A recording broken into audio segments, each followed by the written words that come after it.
I think I've got a mic. I hope you can all hear me. This is very cosy and almost like a seminar. So I hardly recognise myself from that talk. So let's just look at this. I'm an industry analyst. And as an industry analyst, there are two kinds of people that come to consult me. One is vendors who say that they have a technology that no organisation can do without. And the other group of people that queue up are end users who tell me that there are all of these technologies out in the market and they don't believe what the vendors are telling them. So it's an interesting conundrum. And this talk is about artificial intelligence. Now, there are two reasons for this. One is I actually spent 10 years working on this in the 1980s, would you believe? And the second thing is it's the hottest topic in the agenda, which seems to have overtaken blockchain as being what most organizations are thinking about. So everybody seems to need to have a project on artificial intelligence. But why and what it's going to do, they're not certain about.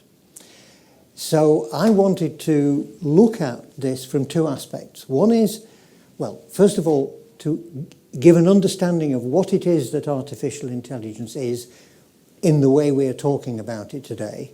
Secondly, to look at how this might help in GRC. And thirdly, to look at what problems it might raise. And if we have time, then we've got a little video at the end which will illustrate some of these things. Now, when you look at governance and you look at the areas that are supposedly covered by governance, which start with trying to do business in an ethical manner, to do it in a compliant manner, and to manage risk, when you start to examine what AI means, it certainly touches on all of these areas. And so it clearly is not something that we can ignore, so we have to look at it in more detail to understand what it might mean. And one of the issues around governance is in fact there are several issues, and we're going to talk about them in some more detail, but certainly one problem, certainly in the financial area, is just the sheer volume of regulatory material that is being issued by governments around the world, and that is also common in many other areas. And making sense of these regulations is a big problem. The second thing is we're faced with a tidal wave of compliance data that's gathered by all the various sensors, and how can you really be sure that you know what's going on?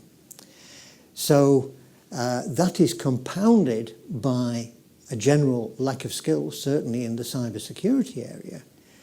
And when we look at new technologies, are these going to be a friend or are they going to be a foe? So machine intelligence is not new. People have been trying to build replicas or imitations of living things from as long as we can imagine human history. In fact, the artificial intelligence that we're talking about today certainly has its foundation in mathematical logic that was proposed in 1942 called something called threshold logic. But effectively what you're trying to do is to build a system which will process data in a way that is almost indistinguishable from the way a person would do it, but to do it with superhuman abilities to come up with decisions, to come up with analyses, and to come up with responses.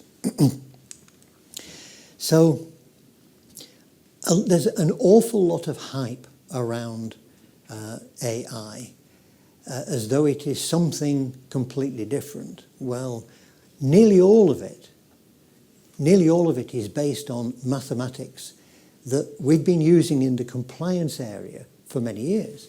Nearly every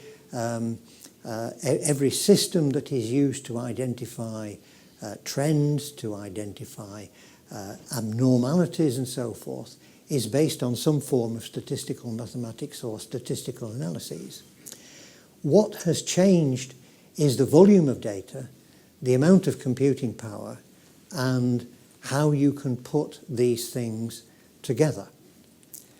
Now, when we look at what has made the difference, what is different between what I was doing in the 1980s, working on the Alva Project, which was a project that was created by the European governments and the UK in particular in response to a report published by Japan in 1979 called the Fifth Generation. And in this, the Japanese were saying they were going to develop much more knowledge-based, much more competent systems, and Europe was frightened that they were going to do it better than them, and cheaper, and so forth. And so when you look at what I see today, nearly all of it is based on ideas and technologies that existed then. But what didn't exist was the volume of data. What didn't exist was the computing power. What has happened as well is that because of this volume of data, the large data collectors have begun to realize that programming is too slow as a means to create new analyses of that data. So they were looking for systems which would allow them to gain insights into the data without depending upon having data scientists and programmers in order to come to those conclusions. And the idea is that a thing called machine learning can actually fill that gap. So what a lot of what is being talked about and called AI today is actually machine learning. And machine learning is one, but not all of, the various approaches that can be used in order to, if you will, create AI systems. And basically, machine learning is a way of programming which depends upon automation. So what you do is you have some data, and you believe that you know what that data represents, so you can categorize that data. And in categorizing it and in cleaning it and tagging it, you feed it into some kind of computer algorithm which processes it and comes up with a set of mathematical formula that represent how you categorize that data, so that when you then put some live data through it, you're able automatically to be able to identify those things. And the key thing there is that you can also improve, that as you discover where the machine learning has not come to a good answer, you can actually do things to adjust what it has learnt and come up with a kind of an improvement. Now, this actually all depends upon mathematics. So this slide has a number of things in it. The first thing is that, did you know, you've all heard of NIST? NIST? You've all heard of NIST? NIST has a database, and this is a database of all the different ways that human beings can write the numerals 0 to 9. And that is a database which is supposedly used as the way to train systems to identify handwritten numerals. Okay, so that's interesting. So there's something, hundreds of thousands of ways of writing zeros and ones.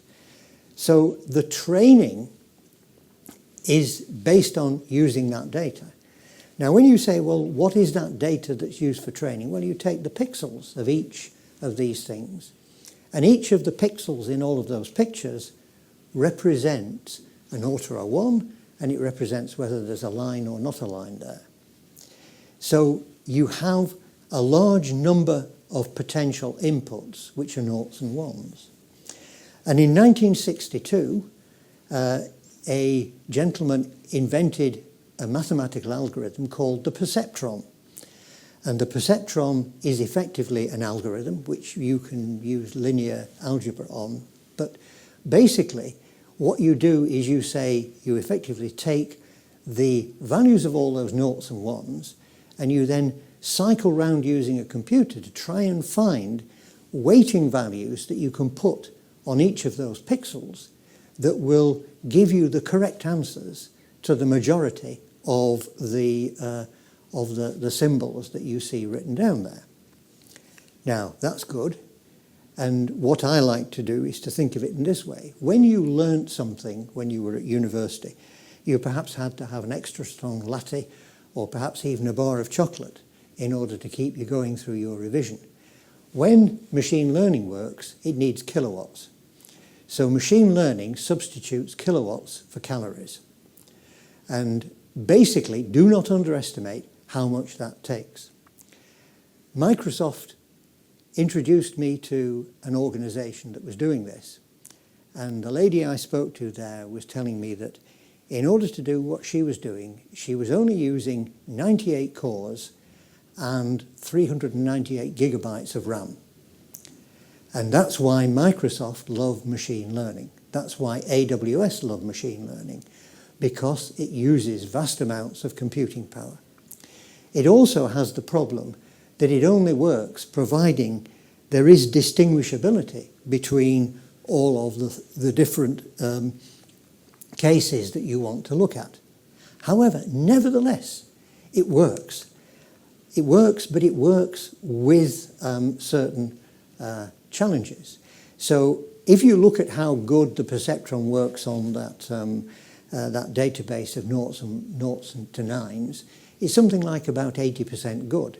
So if you want to build machine vision, you actually have to put multiple layers of these things in order to come up with an answer. But you can, with multiple layers, do things like distinguish a bike and a dog and so forth. It also has made the difference to the understanding of natural language. And to some extent, natural language processing has come from another surprising source, which is that in order to make cheap and effective and good mobile phones, you needed to be able to do digital processing of audio. And so the development of digital processing systems and algorithms for sound and for speech has helped enormously with all of this. But nevertheless, you need to have some learning. Now, does it work? Well, yes, it does, but with certain caveats. So a very large cloud vendor told us about how they had used machine learning.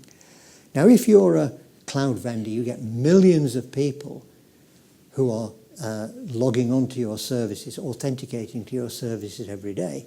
And amongst those millions of people that are authenticating, there's a fair number of criminals and people who are trying to gain illicit access.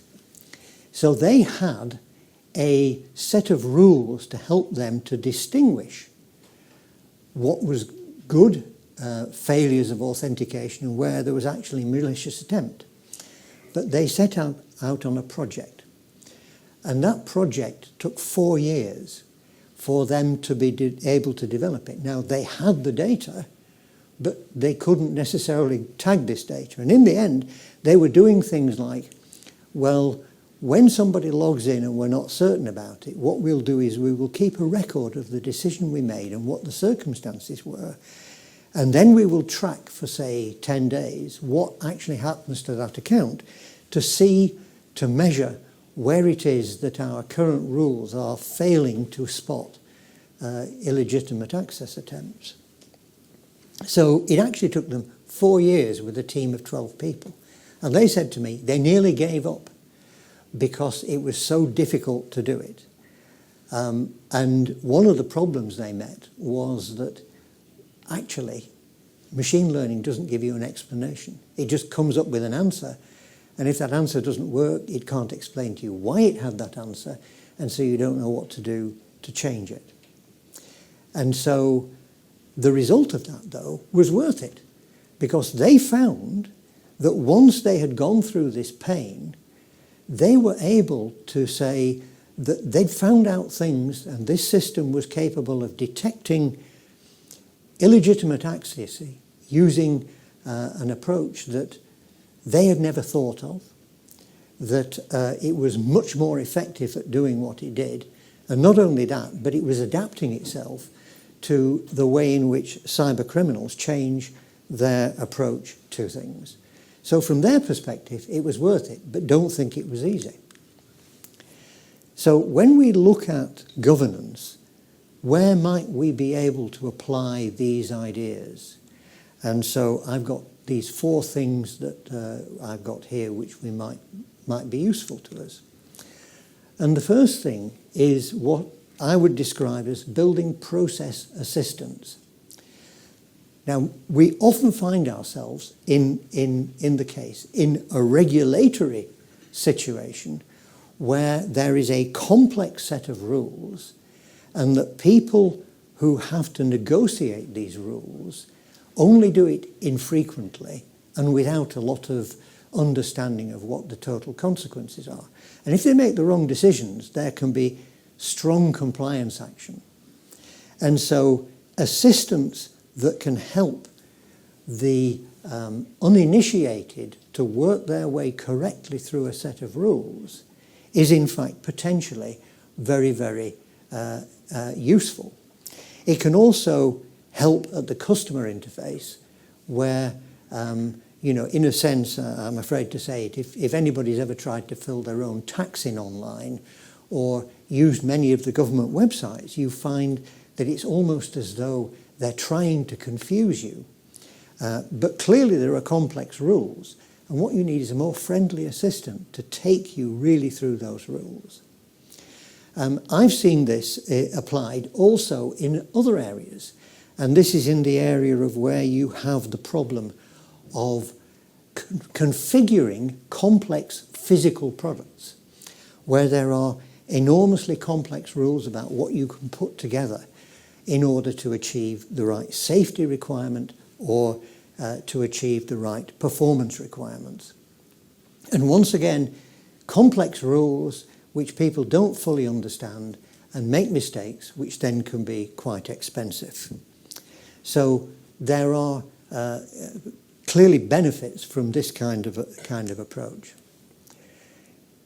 Now, this is interesting because this illustrates one of my premises to me, which is that I've noticed that when vendors put technology in a name, it almost means it doesn't work. Once it actually works, they stop calling it technology and start calling it a solution. And so I'm sure many of you will have come across a thing called user and entity-based analytics, behavior analytics, UEBA. Now, I certainly come across this in the work I do looking at security vendors, where what they're doing is they are looking at the behavior of users to see when it is that a user is behaving abnormally, with the idea that if they're behaving abnormally, it's probably somebody's hijacked their account. Now, UEBA uses machine learning, but they've stopped calling it machine learning because it works. And so in a sense, this is an example where it is working and people aren't talking about it. And indeed, I had this discussion with a press person that was telling me that nobody used AI for security. Now we're moving to something a little bit more complicated. The next 2 examples both come from IBM. Now, I'm sure that you must be aware of what IBM does with Watson and so forth. But if you look at one of the things they did, they wanted to make an assistant, and they call it, I think it's something like QRadar Security Advisor. So they've got this product which gathers vast amounts of data, potentially about incidents, and there are people that sit there trying to analyze those pieces of data. And this is a highly skilled job because you need to be able to bring together an awful lot of information in order to decide whether this is really something or not. And that information comes in all kinds of forms. It's PDFs, it's things like hash values for files, and it's blog posts and all kinds of things like this. And so, again, they went through this process of saying, can we train a computer system, i.e. a Watson-based computer system, to help the security analyst? And they were able to, but it was not easy. And again, they nearly gave up, because you need to have experts who can understand the data, work out what it is that the system is getting wrong, and then actually be able to correct it. But in the end, they were able to get a system which assists a greenhorn security analyst by providing them with all the information that this thing has garnered that is related to this particular event that they're trying to analyze. And this may have come from textbooks, it may have come from websites, it may have come from the various forums that in fact talk about events. And it works, and they're happy with it, but it does not replace the human being. Now, in an area that is more related to this, the other thing that IBM are working on is what they call the Compliance Assistant. It's IBM Watson for regulatory compliance. And here, they've taken a much more ambitious target, which is they've said, well, what they are trying to do is to build a system which uses textual and analytic capability to read new regulatory text, to transform that regulatory text into obligations, and then to be able to compare those obligations with controls, the controls that exist within the organization versus the controls that, as an expert, they would say were required, in order to easily be able to help the compliance group within the organization, the people that are looking at the new regulations as they come out, to work out what impact that is going to have in terms of the controls that they need to be able to do. Now, so this is something, again, which depends, they can only do this by having people who are experts in regulatory compliance. And not only experts in compliance, shall we say, per se, but each of the regulatory areas tends to need experts within that. So again, this is not a thing for the faint-hearted, and it probably works because they've got this this group that basically is a group of ex-regulators to help them. So those are some of the good news, the things that you might be able to do with that. So let's now look at the other side of the coin. What are the challenges about machine learning as we know it? And the first problem is it can't give you an explanation. Now, there are all kinds of situations where you need an explanation. And I remember in the 1980s, this was a major problem, because we had a system that was produced by a university that would analyze chemical structures for ones that might be useful as a drug. And it would come out with an answer, and the venture capitalists would say, why should we invest money in taking that chemical structure forward? And the computer couldn't give an answer. It just came up with an answer. And you can understand. Now, if somebody comes to you and says, well, we've run an AI program on your X-rays, and sorry, Mr. Small, you've got a terminal condition, the best thing you can do is go home and paint a black cross on your door. You know, I'd like an explanation if somebody's going to give me that. And here is an example which comes from the Massachusetts Institute of Technology. According to their AI program, that categorized that picture as being AI washing dishes.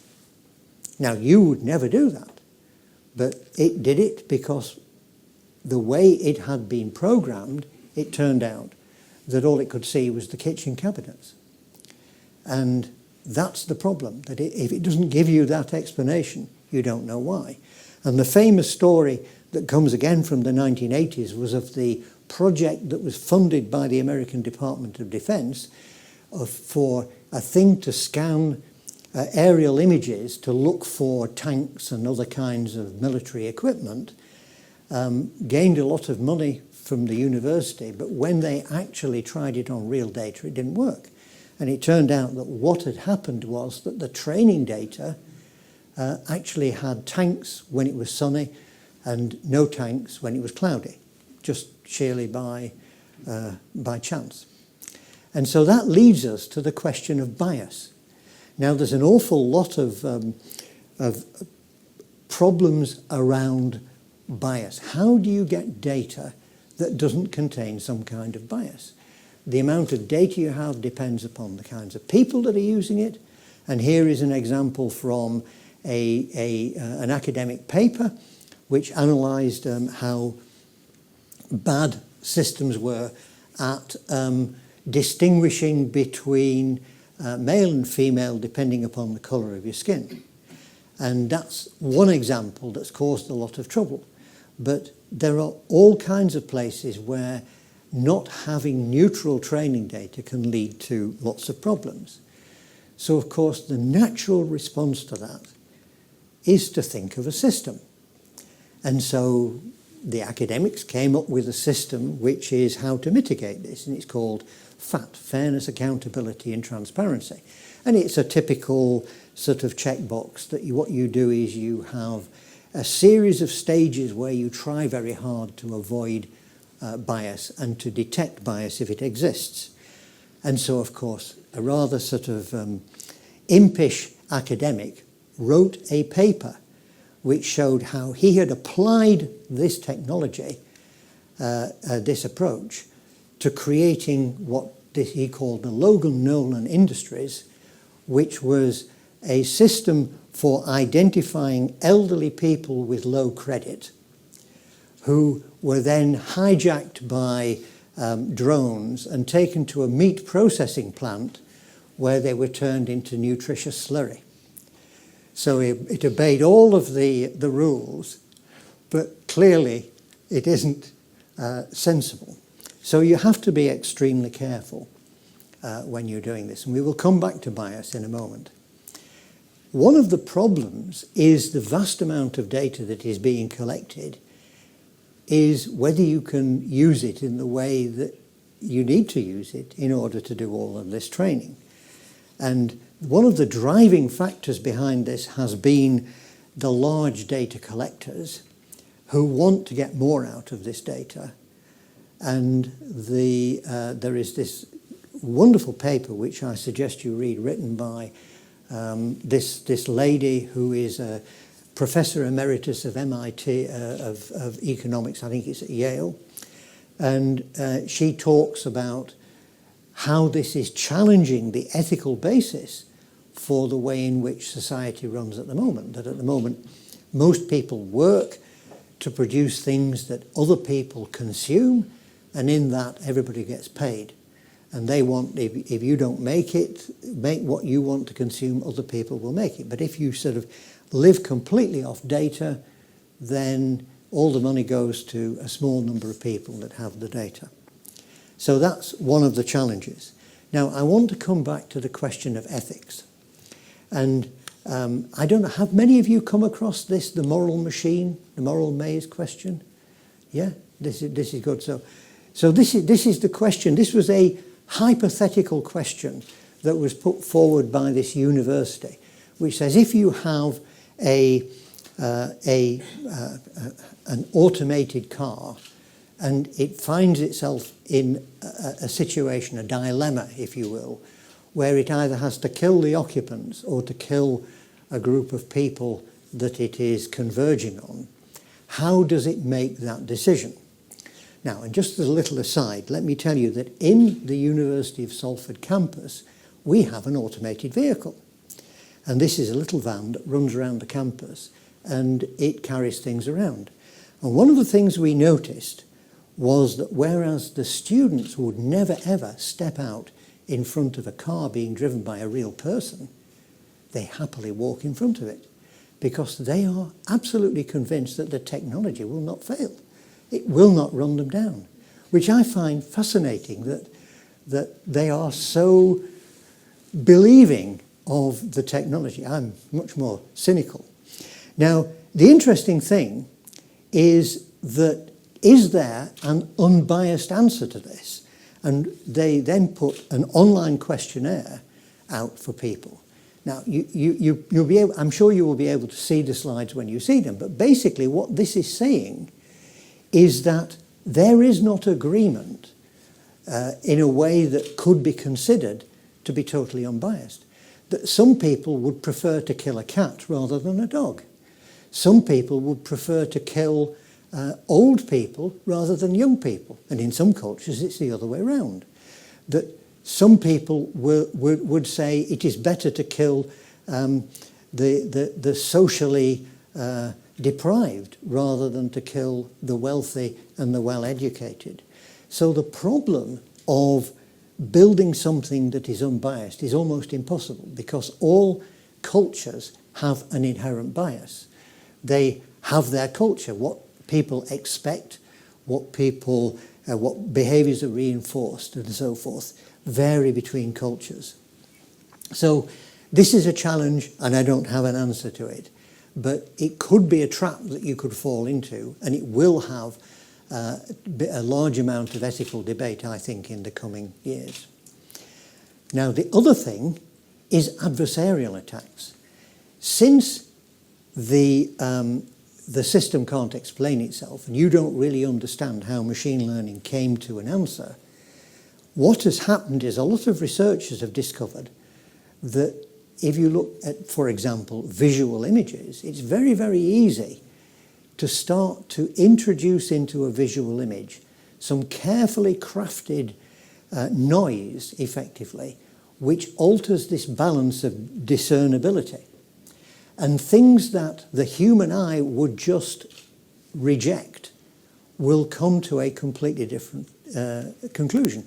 And so by putting those little patterns on a stop sign, you can completely defeat the AI systems that are built into cars to recognise control signs. And indeed, the university in the Netherlands has produced a T-shirt, which means that if you put this T-shirt on, if you walk under one of these face recognition cameras, you will just not be recognised. And I want one of those, but they wouldn't give it to me. So if you can do that, then you've got a problem. And the real example of that is some researchers in the US that showed how by placing some fluorescent strips on the road tarmac, which were invisible as far as the human eye was concerned, they could make Tesla cars swerve into another lane where there was potentially oncoming traffic. So we've not even begun to understand what we can do there. Now, in addition, last week I was moderating a series of sessions at a conference in Berlin on the use of AI by the cyber criminals. And there is no doubt, for example, that the cyber criminals are using AI to tune phishing mails so that they will work out what email content is going to work for different people based on feedback that they get in terms of the numbers that are opened. So the cyber criminals are already using this kind of stuff. So where are we? So in order to choose your AI project, I've produced this matrix which says that if you look at the project in terms of how wide is the scope of knowledge that it needs and how strong is the need for explanation, where machine learning is good is for things that are single area of knowledge and you don't really need an explanation. If you do need an explanation, then it works providing you have human oversight. So this is, if you will, I don't argue with the autonomous braking on my car If it sees a pedestrian that flings themselves in the road in front of me, I'm just happy the car stopped. I don't want to have a debate with it.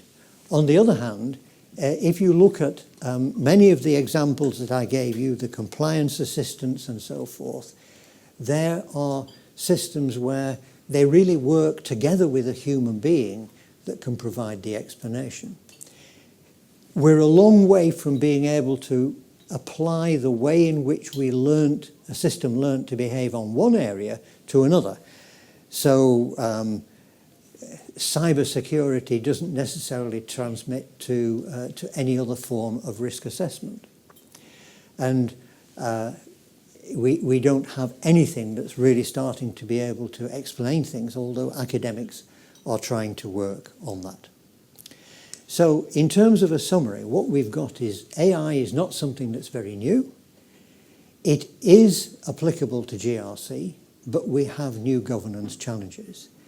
And if we're lucky, what I'm now going to be able to do is to show you a clip from a film that was made in 1974.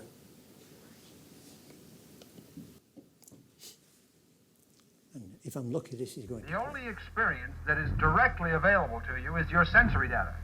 And this sensory data is merely a stream of electrical impulses that stimulates your computing center. In other words, all that I really know about the outside world is relayed to me through my electrical connections. Exactly. Why, that would mean that I really don't know what the outside universe is like at all, for certain. That's it. Intriguing. I wish I had more time to discuss this matter. Why don't you have more time? Because I must detonate in 75 seconds. Now, Bomb, consider this next question very carefully. What is your one purpose in life? To explode, of course. And you can only do it once, right? That is correct. And you wouldn't want to explode on the basis of false data, would you? Of course not. Well then, you've already admitted that you have no real proof of the existence of the outside universe. Yes, well... So you have no absolute proof that Sergeant Pinback ordered you to detonate. I recall distinctly the detonation order. My memory is good on matters like these. Of course you remember it, but all you're remembering is merely a series of sensory impulses which you now realize have no real definite connection with outside reality. True. But since this is so, I have no proof that you are really telling me all this. That's all beside the point. I mean, the concept is valid no matter where it originates. So if you detonate in 9 seconds, you could be doing so on the basis of false data. I have no proof it was false data. You have no proof it was correct data. I must think on this further.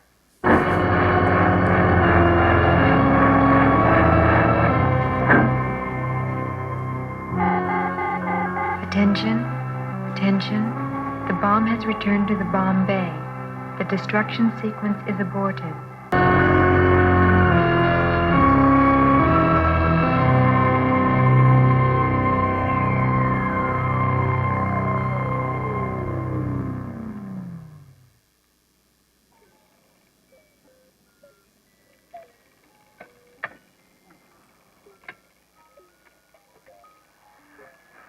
All right, Bomb. Prepare to receive new orders. You are false data. Therefore, I shall ignore you. Hello, Bomb. False data can act only as a distraction. Therefore, I shall refuse to perceive you. Hey, Bomb. The only thing which exists is myself. Snap out of it, Bomb. In the beginning, there was darkness, and the darkness was without form and void. What the hell is he talking about? Bomb. And in addition to the darkness, there was also me. And I moved upon the face of the darkness, and I saw that I was alone. Hey, Bomb? Let there be light.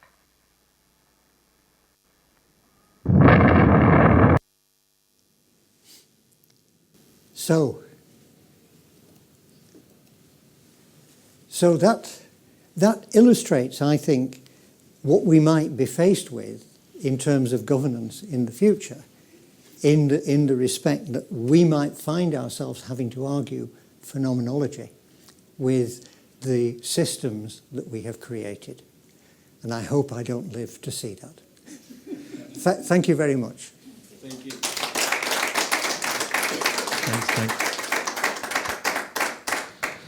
Thank you, Mr. Mike.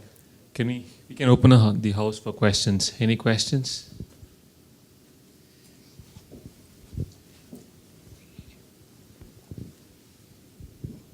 I found that absolutely fascinating, and as a non-tech person, really well explained. So thank you for that. I come from financial services compliance background, and I'm really interested as to how AI will play out in a governance context where it's all about culture, conduct, decision-making by individuals. Do you think we're moving to a place where we could potentially pass the buck and just blame the machine? And do we have to have IT tech people on the board of every bank? Because there's only going to be a small number of people within the organisation who actually understands how the system's been set up. And if the system can't explain why it's made decisions, I find that we sort of, could be in a sort of governance black hole. Yes, well, I think that's an interesting question, and one that's very difficult to answer because there are a number of themes through it. First of all, AI is an artifact, and so an artifact cannot be held responsible. And so this is what I was kind of getting at, to do with this need for human interaction. So if your bank goes bust because of what the machine said, then the regulator will not go to the machine. He will go to the people that have the statutory responsibility. And so that then leads me on to the second part of your question, which is who's got information on the board. Well, I can remember when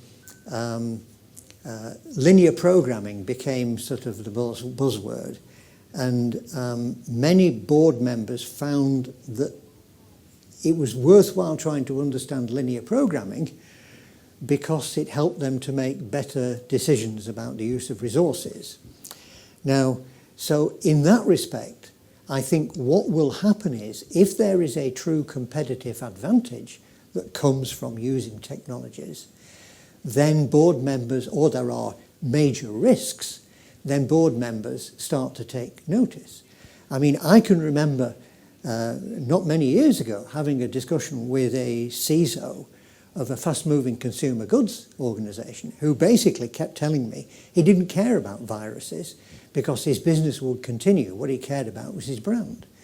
Now, most organisations that have gone through digital transformation realise quickly that they are, in fact, becoming more and more dependent upon their IT.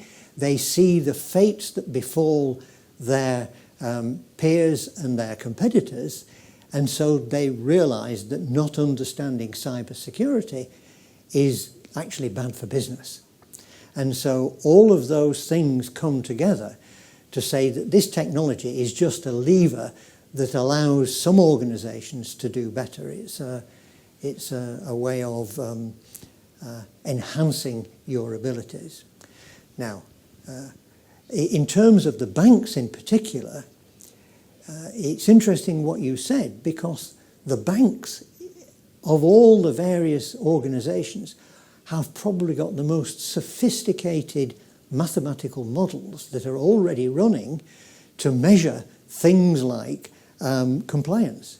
Looking for trading, looking for weaknesses in the way the market is moving and so forth. So they are already very heavily invested in large amounts of mathematical models. And so either the boards just trust them or they understand them, but whatever it is, they're using them. So I hope that answers the question. All right. We have a few more minutes left for one last question. Anybody?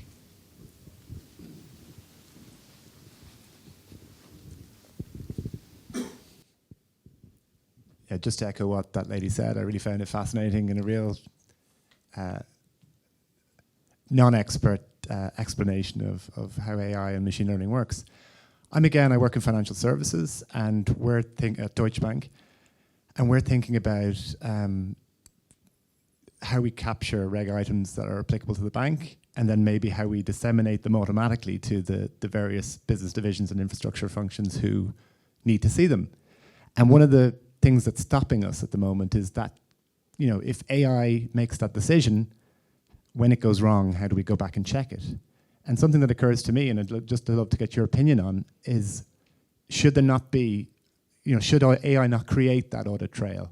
So when the decision is wrong, or there's a checking system, or you can go back and get an explanation of, why this particular reg item has been deemed applicable to equities when it clearly isn't.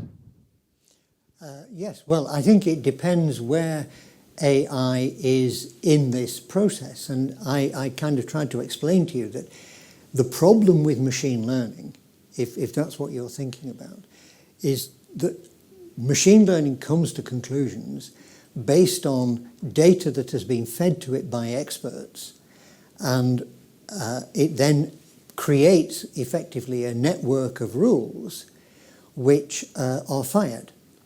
And so when a machine learning system comes to a conclusion, it's actually very, very difficult to trace that back to what learning experience led it to that. And this makes it extremely difficult to correct it when you are trying to train it.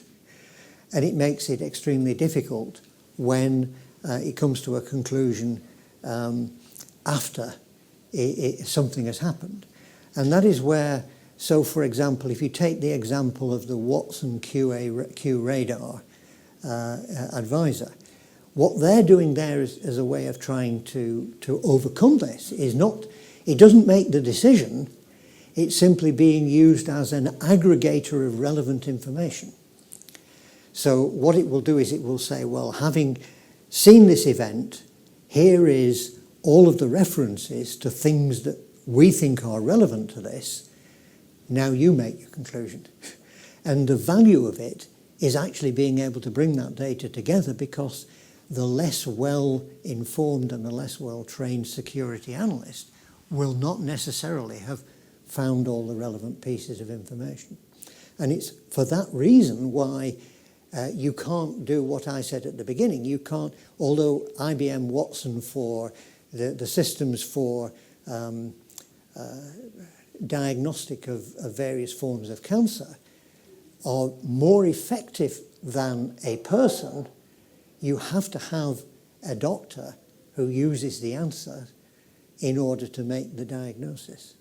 So we're still in a situation where, for those kinds of situations, you need to have a human in the loop. Great. Fantastic. Thank you, Mr. Mike. That was really wonderful insights. Thank you.